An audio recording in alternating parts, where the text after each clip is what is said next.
We'll bring in our political panel this morning. April Chapman is a Project 21 ambassador and the host of the Standardoftruth podcast. And Mally Smith is a Democratic strategist and a former North Carolina political campaign advisor. Great to have you both this morning. Thanks for having me.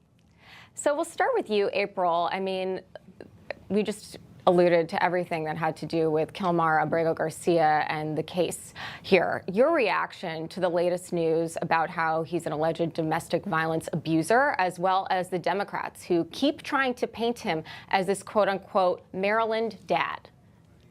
It's amazing. They want to shift the narrative, and they want the narrative to be that this gentleman is some American patriot that should be protected. But I think what the American people need to understand, and that what thinking people understand, is that he is into this country illegally, and he does not get afforded the rights and privileges that an American citizen would.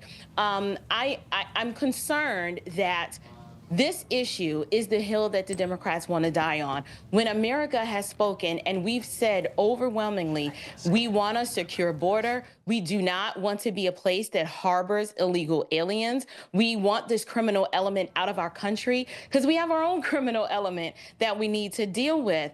And so the fact that they are willing to die on this hill and send individuals to the border or to another country to advocate for someone that is in this country unlawfully, not only that, with a checkered past and a documented history of violence, you would think that this is something that would unify all Americans. But as you can see, the donor class and the elites who actually want to create another constituency of subjugated and oppressed individuals they'll stop at nothing to advocate for this criminal and illegal element, which is the most un-American thing one can do. Good points there, April. Mally, let me come to you. Obviously, your thoughts on this issue, as well as I believe a judge is now considering or has decided that someone in the Trump administration is in contempt of court for refusing to turn the plane around. Sure. So, I'm not saying this guy is potentially the best person in the world, but with that being said, the Supreme Court ruled unanimously that the Trump administration needs to facilitate his return to the United States. And look, if he is as bad as the Trump administration says he is, they can prove it in a court of law, and he can be deported back to his home country. But we need to go through those due process. He needs to have his due process rights before he is deported anywhere. Due process is not something that is afforded only to perfect individuals. It's afforded to anyone in our country when they're subject to legal action. And what's even more troubling is we've seen the Trump administration not only send folks to El Salvador who are not American citizens. We've seen him talk about how he would like to send American citizens to El Salvador as well, which is incredibly troubling given the fact that he has made it sound like he has no legal power or no political power to work with the El Salvadorian president to get anyone back once he sends them there. So it's a slippery slope the Trump administration is going down. Mm-hmm. Well, just to your point about due process, I think the fact that MS-13 is designated a terrorist organization, it really supersedes the due process here, because this individual was not only here illegally, he is part of a terrorist organization. And the fact is that the courts actually proved that this person was a member of MS-13. It was 2 Democrat judges who came out and showed this, as well as ICE, as well as the Department of Homeland Security. So there is a tremendous amount of evidence. Just look at the court documents that he is MS-13. And I don't really understand, April, why the Democrats are choosing, specifically Senator Von Halen from the state of Maryland, the same state where Rachel Morin was brutally raped and murdered. She didn't receive a phone call from him, but yet he is now he already went to El Salvador to try to meet up with this terrorist. That's his priority right now. Is that not warped thinking? Because I really can't get beyond it.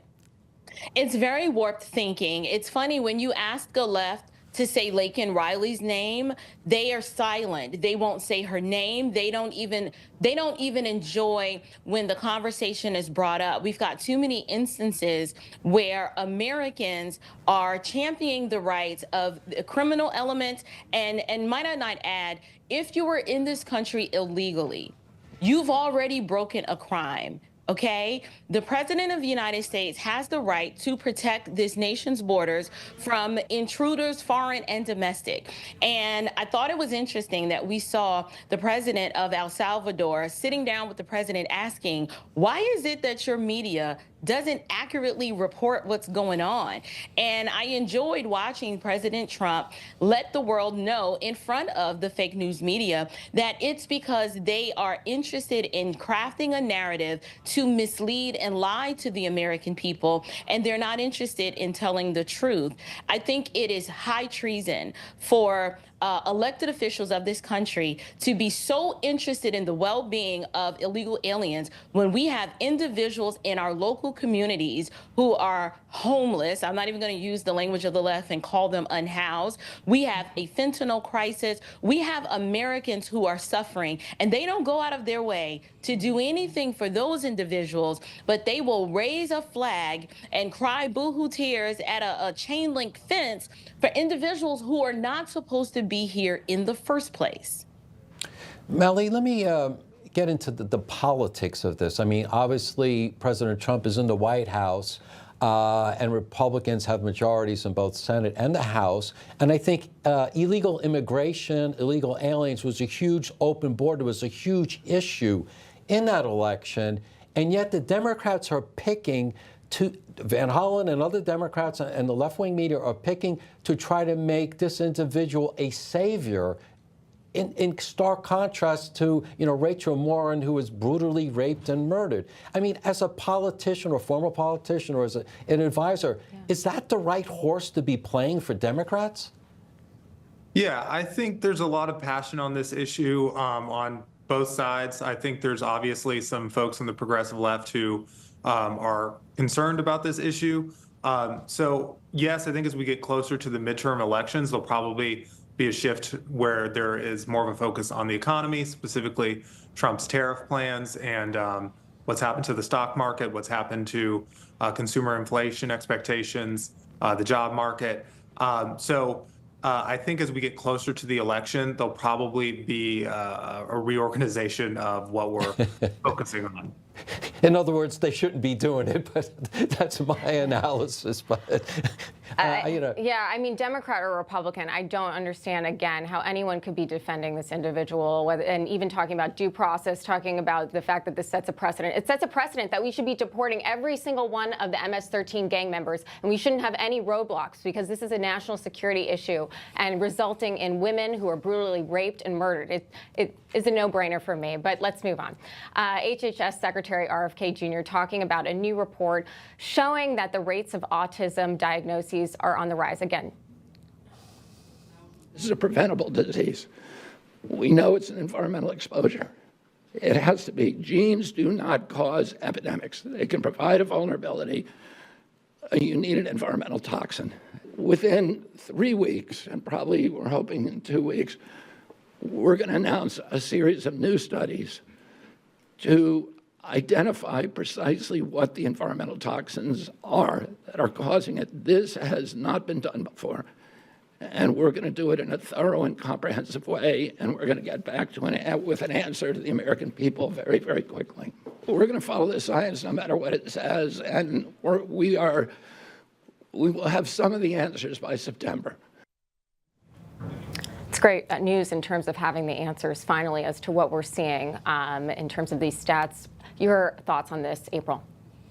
Honestly, the answers to this issue have been around, and the writing has been on the wall for a very long time. It's just now we have someone in the administration who is actively advocating for this information to be made public so that the American people can know what to do. My family has been strong advocates of wanting to protect ourselves from the toxic overload that this country perpetually exposes Americans to. Our soil is toxic. Our food supply is toxic. Our air is toxic. I'm not a tree-hugging environmentalist at all. However, I am very much aware of so many chemicals and toxins that are in our food supply that have done unintended consequences to our children, our pregnant mothers. The rates of autism and how high they are getting worse. It's because our FDA and the CDC has actively suppressed so much of this information for a very long time. And then those of us who've been advocating for this for a while, our voices have been silent. But it is a new day. I am looking forward to seeing this report. I have reason to believe that polysorbate 80, thimerosal, lead, cadmium, all kinds of toxins that are in our food and water supply are going to be implicated in the gut biome and the gut issues that so many of these autistic children experience. And so this is great news. I think this is a step in the right direction to getting Americans healthy again. But I want to be sure that individuals who knew this information and who suppressed it are going to also be held accountable. Yeah, Mally, I know this is a complex issue. I have a background in science, and I'm glad RFK Jr. is bringing attention to it. However, as a trained scientist, I'm a little bit skeptical we're going to have an answer by September. But I am glad that he's bringing attention to this. I just hope we'll be able to find the right degree of information so the American people could see what they're being exposed to or not. But your thoughts? So in that clip, RFK Jr. said he was going to follow the science. Well, in his first appearance, he didn't follow the science because the CDC's report said that the reason we have more diagnosis of autism is that we have better screening, which has led to increased folks being diagnosed. So he's already breaking his vow to follow the science. And look, I think it would be great to look at toxins in the water, toxins in the air, to see if there is a connection to autism and to see how it might be impacting our health. My colleague talked about the gut microbiome. I think that's a very interesting area of study as well. But I think we need to be careful here that we don't jump to conclusions we want to find and we want to be led to, because RFK Jr. Has continually peddled false science, especially his claim that vaccines lead to autism. The idea that vaccines lead to autism has been thoroughly debunked multiple times, and I'm just concerned that RFK Jr. Wants to find the answer he's predisposed to want to find. Well, hopefully we'll get more information as this research develops. But I agree, we need to be very careful with our conclusions, because autism is very complex. There's not even a medical test for it. It's not like you take a blood test and say you have autism. So it's a difficult thing to challenge. But let's shift gears here. Arkansas Governor Sarah Huckabee Sanders taking on food stamps. Today, I submitted a waiver to ban soft drinks and candy from Arkansas's food stamp program. America spends $119 billion each year on food stamps, and nearly a quarter of that spending goes towards things like soft drinks, candy, and dessert. That's not a nutrition program. It's actively harming people's health. 1/3 of Arkansans have diabetes or are pre-diabetic. We need to make big changes if we're going to turn those statistics around. Food stamps are a great place to start. One study showed that just by removing sugary drinks from food stamps, we could prevent obesity in 141,000 kids. April, so the governor there is making points about food stamps being used to increase, actually, you can make the argument, obesity rates around the country. And look, one of the challenges we have, there's a lot of food out there, and it's very cheap. Right. But maybe there is an angle here where you start to get people towards healthier diets and healthier lifestyles by reducing the ability for them to use food stamps. April, your thoughts? I am such a huge fan of Sarah Huckabee Sanders. She's just amazing. And I think this is a step in the right direction. When we look at childhood obesity rates, you have children who are being diagnosed as type 2 diabetics as early as the age of 5. And a lot of that has to do with poor diet choices that are, unfortunately, sugar, high carbohydrate diets are a proximate cause. And so a lot of people will say, oh, it's just, get the kid and let them run. That is one component. But we do need to take a look at what the government is funding in terms of food choices. And I would support this because if you think about it, having sugary drinks and a lot of food dyes being included into the food supply, if a child is diagnosed as a type 2 diabetic at the age of 5, now you've got another patient to funnel into the medical establishment. They're going to be on drugs. They're going to be eventually on insulin. It really creates a population that is drug dependent and overweight. And this is something that can be completely preventable. I remember growing up in a single parent household, and at one point we had to rely on government subsidy, and it was very restrictive in terms of what you could purchase. And I didn't see a whole lot of children significantly overweight when I was growing up. But fast forward to today, the numbers are astronomical at how many of our young people are carrying visceral fat around the belly area, and they're 5 years old. And so my thing is, government money or assistance always comes with strings attached. This just happens to be one of the positive strings that they are wanting to attach to that program to prevent the onslaught of, or they're trying to lower the incidences of obesity and childhood diabetes. Mally, we only have about a minute, but final thoughts to you. Sure, I agree. We have a lot of work to do on our food system and to make sure we're a healthier country. So I think this can be part of the answer, but I also think we need to take actions to incentivize grocery stores and folks that sell whole foods and fresh foods in low-income areas, because a lot of folks live in food deserts where the only place they can get food potentially is a gas station, where, as we know, gas stations aren't known for selling healthy food. It's sodas and candy bars. So I think this is good, but it should be paired with other actions to make sure that we're selling whole foods in neighborhoods so poor folks have access to cheap but healthy food. Well, definitely an issue that should be getting bipartisan support. It's a no-brainer. April Chapman, Mally Smith, great to have you. Thank you. Thanks for having me.